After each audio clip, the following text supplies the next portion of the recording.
Bom, vamos lá, gente. Vamos lá, então, uma aula de transtorno de ansiedade. Só arrumar o fone aqui. Bom,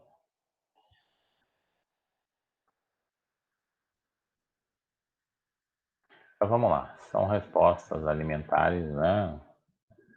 As respostas alimentares, realmente, têm que ser adaptadas, esperadas, ou seja, né? Você tem que se alimentar, né, de forma correta, consumo calórico apropriado, até o desgaste, né? Seu peso corporal tem que ser apropriado à tua altura. Então, o que a gente costuma falar muito, né? Inclusive,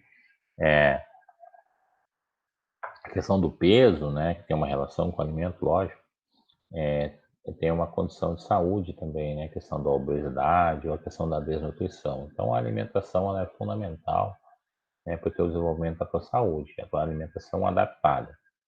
Porém, eu posso ter algum problema em relação a isso, né? Tem alguns problemas em relação a essa minha padrão alimentar, que ele pode ser desadaptado, né? Ou seja, eu posso não comer ou comer em excesso, e aí é, eu acabo tendo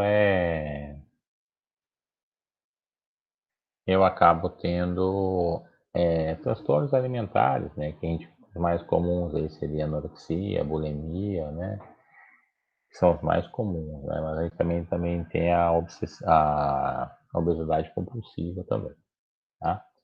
Então, em relação a transtornos alimentares, né? O que relaciona padrão alimentar com a parte de saúde mental, que seria um transtorno, né? Seria aqui a questão de satisfações emocionais, né, não satisfeitas, né? Então, você acaba trazendo isso para o teu padrão alimentar, a questão do estresse, a questão de imagens irreais do próprio corpo. Então, você vê sua imagem, seu reflexo no espelho, você se acha gordo, obeso, né? Na verdade, você tem um peso adequado, ou você tem um baixo peso e acha que aquele peso é adequado, enfim, você faz imagens irreais do próprio corpo, né? Ou também você pode utilizar o alimento como recompensa ou punição, né, por alguma situação que você passa. Então, muito comum em jovens, né, principalmente independente de classe social, de etnia, não tem, né, pode levar à morte, é grave, né, pode também ter outros transtornos associados, como a depressão, a ansiedade, né. É, E o ideal aqui, o que é interessante, é que antes da gente trabalhar, né, com padrão alimentar com alguém, a gente tem que pensar também qual que é o nosso entendimento acerca do padrão alimentar, né? Igual uma vez eu fui numa nutricionista, né, para fazer um ajuste alimentar e ela era, assim, claramente, lógico, né, ela era uma pessoa sobrepeso. E aí a primeira coisa que se remete, né, enquanto paciente, né, ué, mas né, eu venho aqui buscar ajuda, porque eu também estava sobrepeso, né? E aí, porque aí você tem a questão de associar também, né, a questão de saúde, peso, então também não é uma coisa tão engessada, mas a gente sabe, né, que a questão do sobrepeso tem complicações na saúde. E nesse caso aqui da alimentação, a gente já tem um transtorno ainda psíquico, né, em relação a isso. Porque o que leva ela a essa desadaptação alimentar é o que a gente trouxe aqui, ó, são esses componentes aqui, ó, né? E aí tem uma resposta em relação ao padrão alimentar, né? Então vamos lá. O primeiro deles é a anorexia nervosa, né? Então aqui tem a prevalência de 1 a 2% da população, idade jovem, né?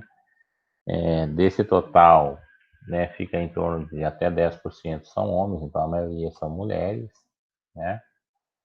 E desse total aí de 5 a 6% podem ir a óbito, né? De 1 a 2% da população. Então você pega aí, você tem uma unidade, você trabalha numa estratégia de saúde da família, que tem 5 mil habitantes. Quanto que é 1% disso? 5. Quanto que é 2% disso? 10. Então procura o que você acha, entendeu? Nesse sentido. E aí se você tiver aí, trabalhar aí com 2%, 10, 10 anoréticos, desses 10 anoréticos, né? De 5 a 6, quase um, né? Beirando um aí pode morrer, entendeu? Então você tem que prestar atenção nisso, né? Então a questão é gênero, é ambos os gêneros, lógico, a prevalência é um pouquinho maior para a mulher, porque ela tem uma preocupação maior com essa questão de corpo, de vaidade, né? que daí aqui eu estou falando dessas dietas mal sucedidas, né? Em relação a essa preocupação, ou a própria sociedade também nos cobra um padrão visual, né? Então, normalmente, lá, aquele gordinho, aquele magrinho, né? Então, mais ou menos isso. Tá? Então, essa dismorfia, né? Ela acaba dificultando a aceitação social da pessoa, né? E pode desenvolver, né? Um transtorno alimentar, né? Também fala aqui em situações, né, de abuso sexual na família, né?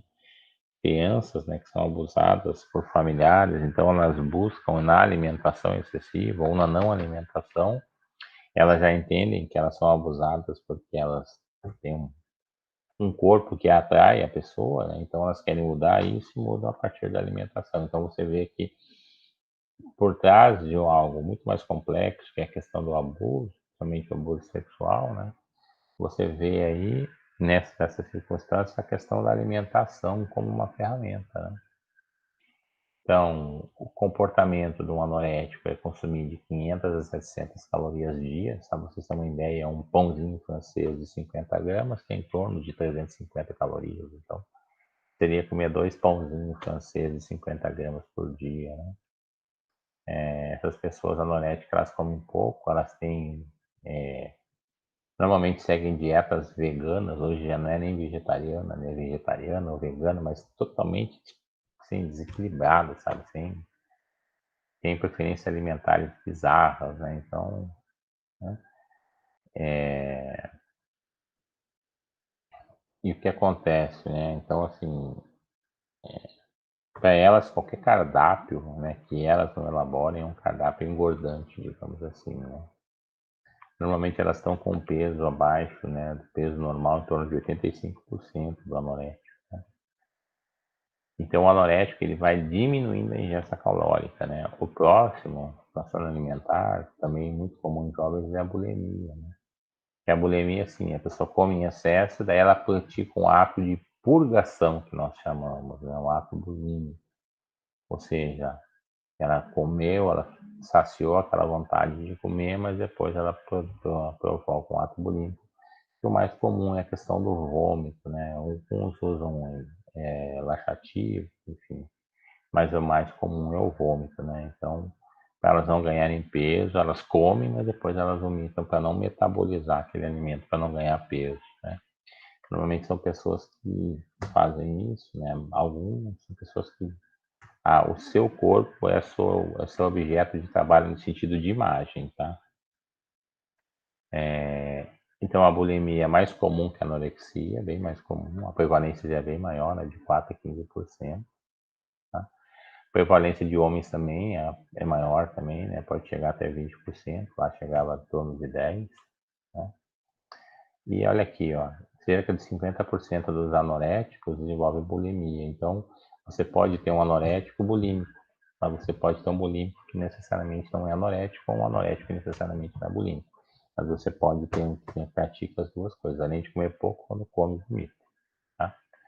Então, os comportamentos, a pessoa geralmente tem um peso normal, porque ela cuida, ela se preocupa com isso, né? E esses episódios de comer mais, né, de comer hiperfagia, porque se você tem um peso adequado e consegue comer adequadamente, não tem por que você praticar a bulimia. Então, a pessoa tem episódios de hiperfagia. Só que não é assim, por exemplo, né? Vou falar uma experiência própria. Eu tenho um cuidado com a minha alimentação, né? Principalmente durante a semana, assim, a questão de comer equilibradamente. Mas aí, sei lá, chega domingo, você vai na casa da sogra. A sogra fez frango, caipira com piqui.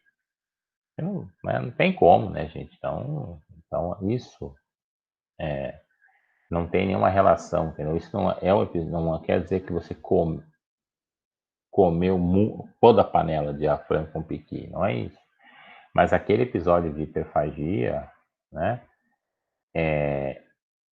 Por exemplo, sei lá, foi no domingo, daqui a um mês a sogra chama de novo, né? A sogra gosta de chamar para almoçar, e aí ela faz uma feijoada, entendeu?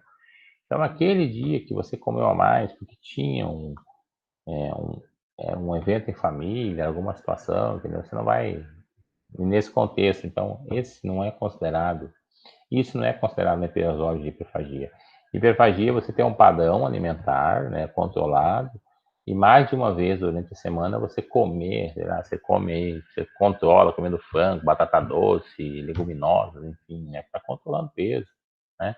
Evita algumas coisas gordurosas, frituras, enfim. Mas come aqueles Big Mac da vida, Burger King, né? E aí vai lá e provoca um ato bulímico. Isso mais de uma vez durante a semana. Então, isso é bulimia, porque você tem uma preocupação com o seu padrão alimentar por conta da sua, né, do seu corpo, mas você pratica episódios de hiperfagia. Então, isso é muito comum, né, em mulheres, principalmente jovens. Tá? Aqui ele fala aqui que na bulimia não há perda de peso. Na verdade, não há perda. A pessoa mantém o peso. Né? Ela tenta manter o peso. Os, o que ela pode fazer de purgação para evitar o peso, o ganho de peso, assim, exercício excessivo para queimar o que ela comeu, medicação para emagrecer, uso de alguma substância, né, a questão do vômito, enfim, né. Mas aqui de forma desorganizada, tá, gente, quando usa antidepressivo. Tem gente que toma antidepressivo porque ele ou ansiolítico, né, por conta que é um inibidor de apetite, né, porque a pessoa fica ansiosa, come, come, come, come, come, e aí não consegue manter um padrão, né, então, de certa forma, é um ato de purgação, porque aquilo impede que ela coma, né, não é um controle natural dela. Aí que esses dois quadros, interessante, né, que fala aqui, né, características da anorexia e da bulimia, tá vendo? Na anorexia, vômito, abuso, é raro. Na bulimia, é um instrumento. Aqui perde mais peso, aqui perde menos peso, né? Aqui o sujeito é introvertido, aqui ele pode ser extrovertido, aqui ele nega a fome, não sente fome, aqui come, tem episódio de hiperfagia, inativo sexualmente, porque ele não gosta do corpo dele, aqui ele é sexualmente ativo, né? É uma pessoa obsessiva, perfeccionista, que não, a pessoa, né, tem características de dependência de alguém, ou seja, que se envolve, entendeu? Pode morrer por inanição, por suicídio.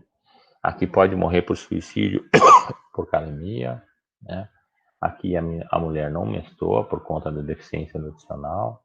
Aqui é irregular, né? Aqui a pessoa não tem características assim, sociais divergentes, aqui pode ter, né? A pessoa pode ser dependência química, pode ter dependência química, questão de furto, né? O comportamento dela não tem um padrão considerado normal.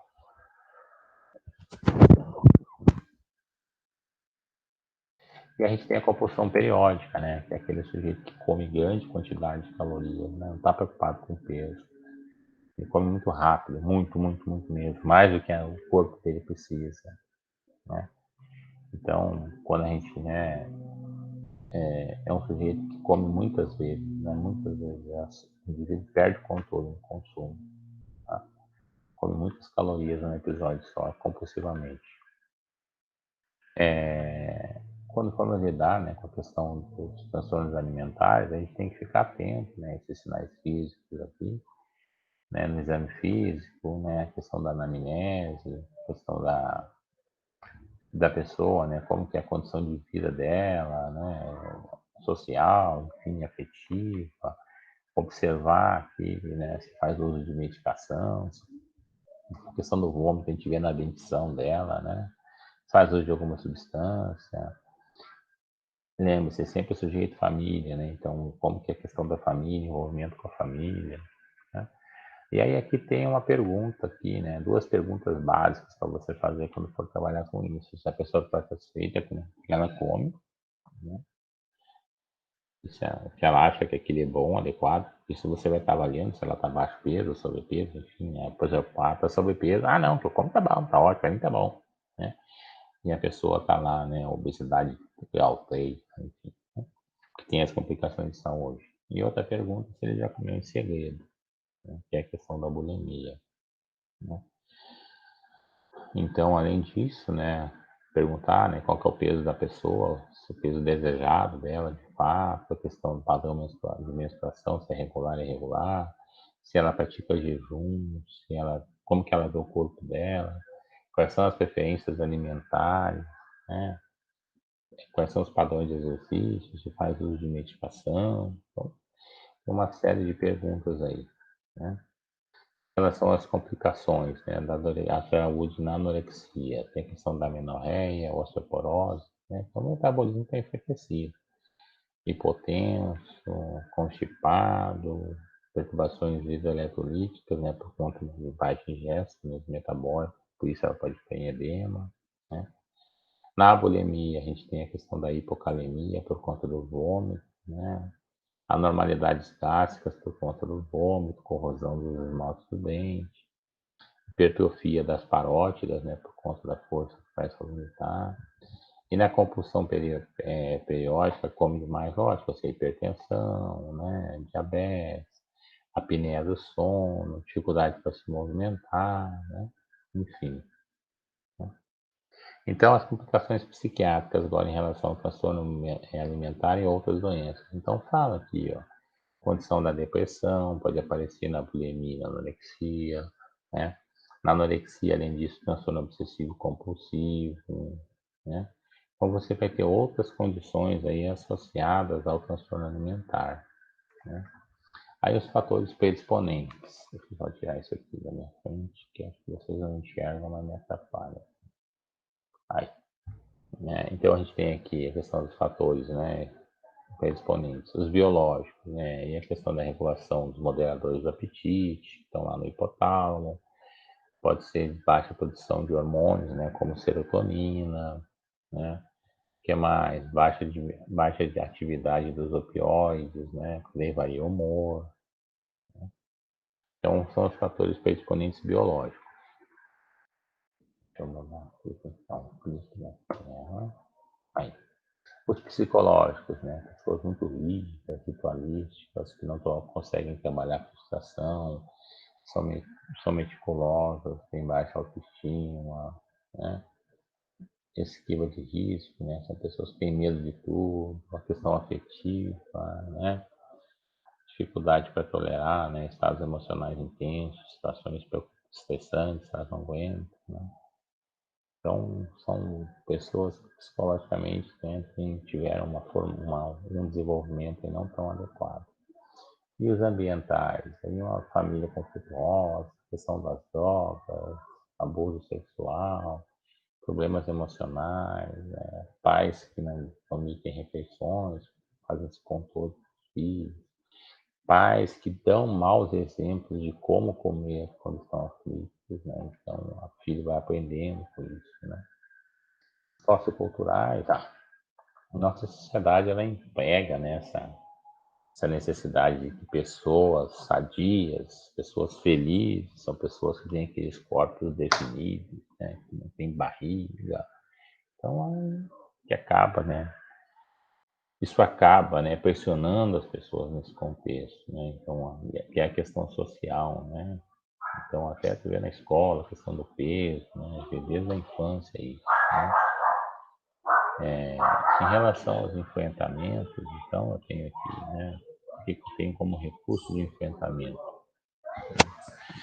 A questão de poder interpretar isso, né? O desejo de mudar isso, né? Qual que é a vontade da pessoa, aí a gente vai pensar quais são os mecanismos aí, né?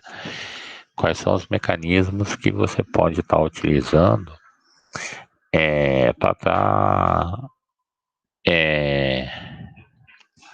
trabalhando isso, né? Então, assim, essa questão da anorexia, da bulimia, enfim, né? E os resultados, quais são os resultados esperados? Que a sujeito consiga, né, um padrão alimentar desejável, né? Então, no caso do anorético, do bulímico, né, que eles consigam comer, né, 100% da sua refeição adequada, né, que evitem os rituais de purgação, né? E no caso do obsessivo compulsivo, da compulsão, né, alimentar, de fazer o exercício da deixa no prato, né? Em torno de 2 a 5% da refeição tem que ficar no prato, né?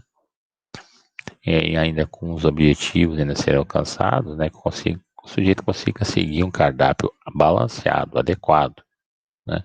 Para suas dimensões corporais, no caso, né? Seu peso, sua idade, sua altura, certo? Então tá, gente, acho que de transtorno alimentar seria isso mesmo.